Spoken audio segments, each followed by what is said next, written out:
I just thought I'd have some fun, so I thought we'd just go back and look at where the hell Stop Brexit Man is. For foreigners, Good old Steve Bray. Yeah, real name Steve Bray, best known as Stop Brexit Man, because, as foreigners may not know, this was a man, as we can get this up, who would just go outside Parliament and scream Stop Brexit.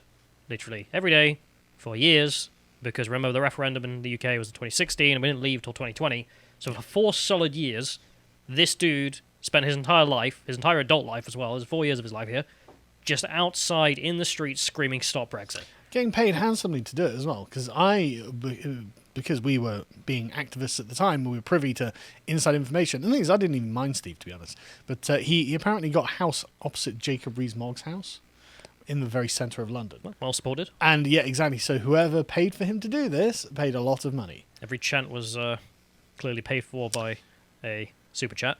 So let's move on. So that's we got that. But a lot of people didn't appreciate this because dude's annoying. It's been 4 years. Shut the hell up. So this is a knockback to when Gerard Batten was being harassed by him, and he just told him to F off. As you can see there, the advice, why don't you just F off, by Gerard. Based. I think you were in the audio actually laughing in response to that. Yeah, I think that's me right there, actually. Yeah.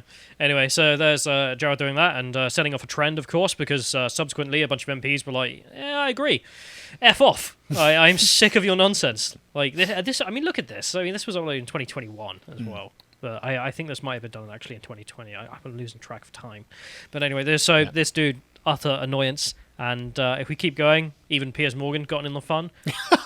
I don't know if you can play this without the audio, but it's just Piers Morgan with a megaphone talking to Steve through like a transmission to the Parliament with another microphone. So he's just shouting at Steve, "Shut up!" And Steve's just shouting back, "Stop Brexit!" Yeah, because it's kind of a one-trick pony. Yeah, yeah. So everyone had fun with this because it's dumb. God, it feels like a simpler time when Piers Morgan was on Good Morning Britain, doesn't it? Yeah, and as you mentioned, if we go to the next one, we have Guido Fawkes reporting on the fact that he is well supported.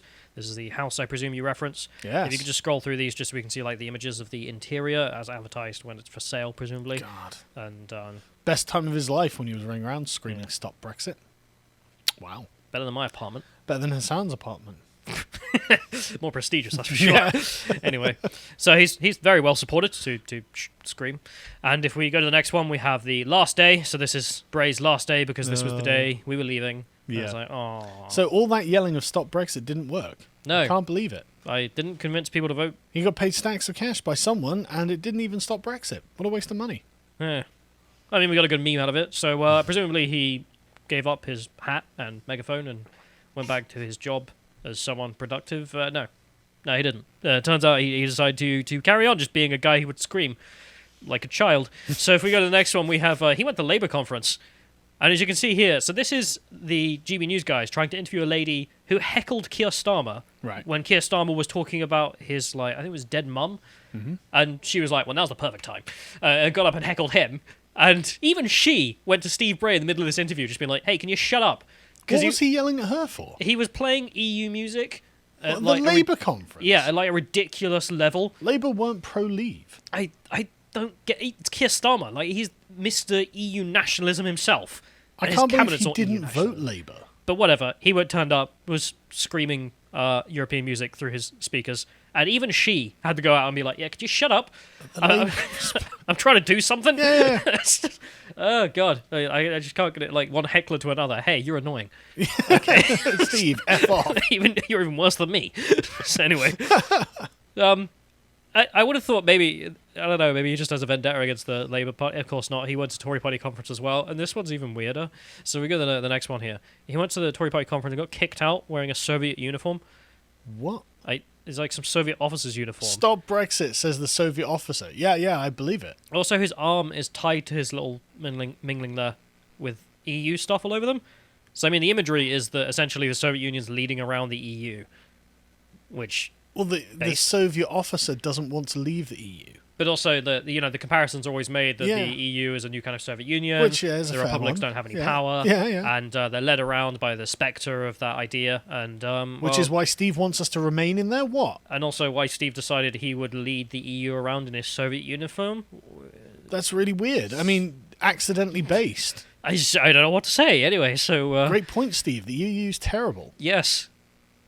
Okay, so Isn't this the Gorbachev position? Didn't he say the EU is a recreation of the Soviet Union? I think he might have. Yeah. Yeah. So the Gorbachev position, represented by Steve Bray at the Conservative Party. Or maybe the EU nationalists have just got so brazen. They're like, yeah, Chad, yes, we are as bad as the Soviets. Probably. We go to the next one here. This is his perspective on why he did this.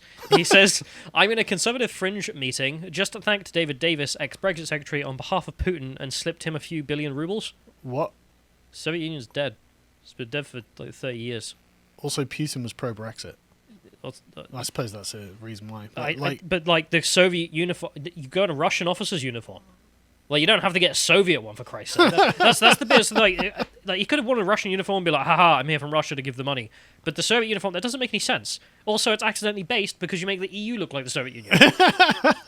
Stupid done. So, just all levels of like, you messed up. I with this love it. I love it. Typical, like, incompetence. I don't know how much he's getting paid to do this, but Yeah.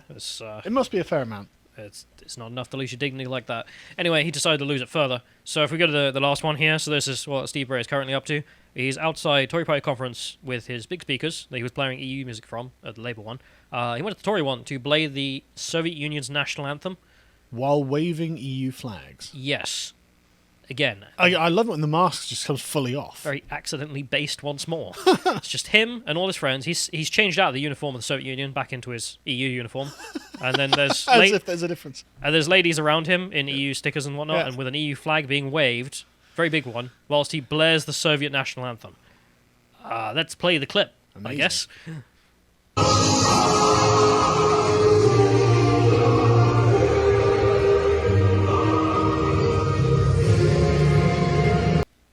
What do they think they look like? I don't know. I don't know how they became so based overnight, but that's what Steve Bray is up to, Mr. Brexit man. I mean, I would have set that up as an anti-EU, pro-Brexit protest. Yes. So, Brexit man redeemed? I mean, for all those years of being annoying, finally he's come to the conclusion that yes, the EU is as bad as Soviet Union, therefore get the hell out while you still can. Probably not, but it would have been nice. If you enjoyed that segment from the podcast The Lotus Eaters, you can catch the full podcast at 1 p.m. every weekday UK time at lotuseaters.com. You can also sign up at lotuseaters.com to get access to all the premium content we have on the site. Yeah, that's how we keep this whole operation running. And recently we've put up loads of great stuff, such as this interview with legendary comedian Steve Hughes, one of my personal favourite comedians, so it was a real honour to be able to meet him.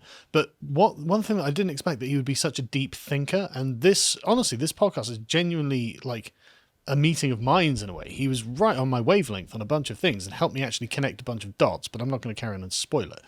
We also, of course, have lots of interesting articles that have been written, such as this one by Josh about the dumbest country on earth. And for for silver tier subscribers, we also include a link, so it's we have an audio reading of it from a chap called Jonathan, who has a very smooth voice that you will enjoy. And this is great because often I don't have time to read all of the articles we put up, because we've put up a lot of regular content, and so this saves me the hassle of having to read it myself. So I really actually am very appreciative of this feature on a personal level. But we also do the Contemplations and Epochs, which are just interesting podcasts about interesting things. These are regular weekly podcasts. So this one is one of our writers, Josh, who's he's got a master's degree in psychology, talking about theories of intelligence and how they matter. And of course, we've got the Epochs, where myself and Bo, or in this case it was Josh and Bo, talking about the life of Sir Francis Drake. So that's 2 solid hours talking about England's most notorious adventurer. But we've also got lots and lots of other ones. This is number 21, so there's a good back catalogue there. And finally, we have our book clubs, and this is the part that I'm most proud of. Recently, we've done Shooting an Elephant by George Orwell, and Reflections on a Ravaged Century by Robert Conquest. Yeah, Robert Conquest is fantastic. Just if you want Western chauvinist historian, he's your man. Anti-socialism. Yes, Good. in all forms, it's fantastic. So yeah, and like I said, that's what keeps the podcast running. So if you want to become a member, thank you very much, and we think there's some great stuff you'll enjoy.